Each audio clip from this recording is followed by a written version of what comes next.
શ્રી ગુજરાતીમાં આપ સૌનું ખૂબ ખૂબ સ્વાગત છે।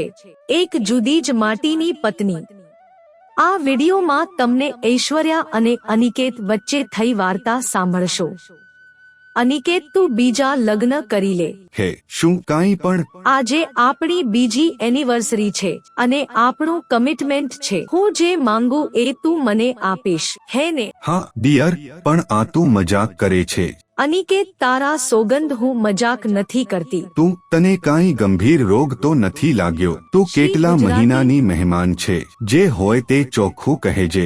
ના, મને કોઈ ગંભીર બીમારી નથી। હું એકદમ સ્વસ્થ છું અને સંપૂર્ણ જવાબદારી પૂર્વક સ્વસ્થ મગજ થી તારી પાસે આ ઈચ્છા પૂરી કરવાનું કહું છું। તને કોઈ બીજો તો ગમવા નથી લાગ્યો? તું મને ડાયવોર્સ આપવા માંગે છે? હું ડાયવોર્સ લીધા પહેલા તને જાનથી મારી દઈશ।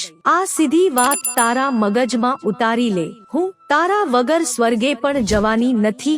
હું તને એટલો પ્રેમ કરું છું। ઓહ, તો નક્કી તે શ્રીદેવી, અનિલ કપૂર અને ઉર્મિલા મતોડકરની ફિલ્મ જુદાઈ જોઈ લાગે છે। તું પોતાની જાતને શ્રીદેવી અને મને અનિલ કપૂર સમજે છે।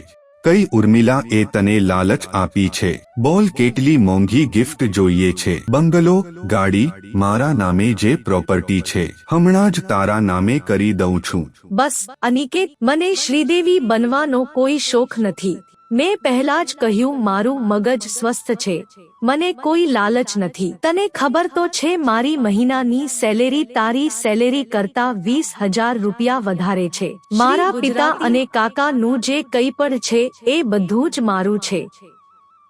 તારે કમિટમેન્ટ પૂરું કરવું છે કે નહીં એ બોલ। હું ના કહું તો તારો અને મારો આજે આ પૃથ્વી પર છેલ્લો ડિનર હશે અને હું મારું આ કમિટમેન્ટ 100% પૂરું કરીશ।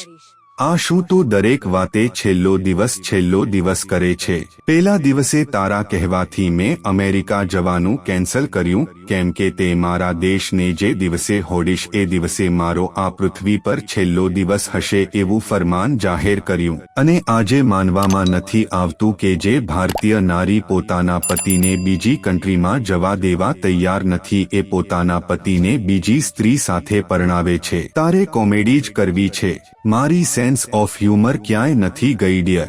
આટલી મોટી વાત મજાકમાં કરું એવી સાવ બાલિશ હું નથી અને મારે કોમેડી કરવા માટે તારું કમિટમેન્ટ વાપરવાની જરૂર નથી। તું સમજતો કેમ નથી? હું તને કહું છું, બીજી વાર પરણી જા।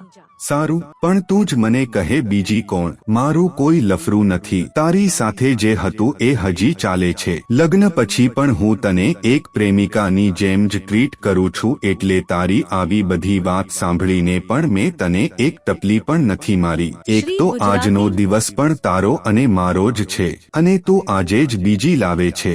તને પણ ખબર છે કે મને તારા વગર કોઈ ફાવે તેમ નથી। અનામિકા કિશન મજમુદાર એ તારી સાથે લગ્ન કરશે। મને કોઈ જ વાંધો નથી અને તને પણ કોઈ જ વાંધો ન હોવો જોઈએ। અના ક્યાં છે એ? અરે, એ તો કોલેજમાં મારી ખાસ દોસ્ત હતી। એ તને ક્યાં મળી? મેં તને એના વિશે કહ્યું હતું ને? એ જીગરજાન દોસ્ત છે, પણ દોસ્ત સિવાય કંઈ નથી। ક્યાં છે એ? એને એવું વિચાર્યું અને તને કહ્યું। એ વાતની મને નવાઈ લાગે છે અને તે સ્વીકારી લીધું। અના, એ નથી કહ્યું। એના પિતા કિશન મજમુદારે કહ્યું। એ આપણા ઘરે આવ્યા હતા। કીતમુ અંકલ?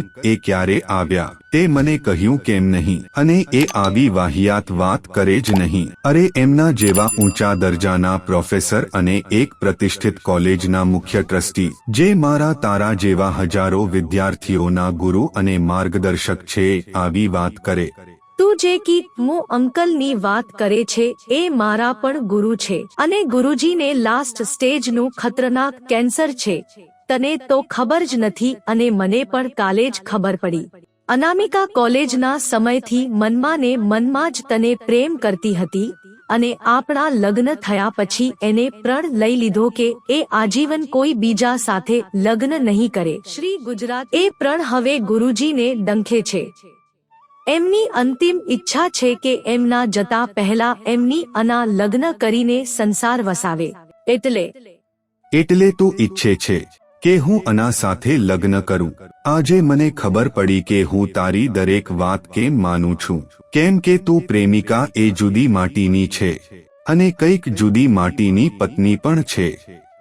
મિત્રો, જો તમને વિડિયો પસંદ આવ્યો હોય તો લાઈક કરો, શેર કરો અને અમારી ચેનલને સબસ્ક્રાઇબ કરશો જેથી તમને આવા નવા વિડિયોની નોટિફિકેશન મળતી રહે અને તમારો જીવન સુખી અને સરળ બની જશે. વિડિયો જોવા બદલ તમારો ખૂબ ખૂબ આભાર.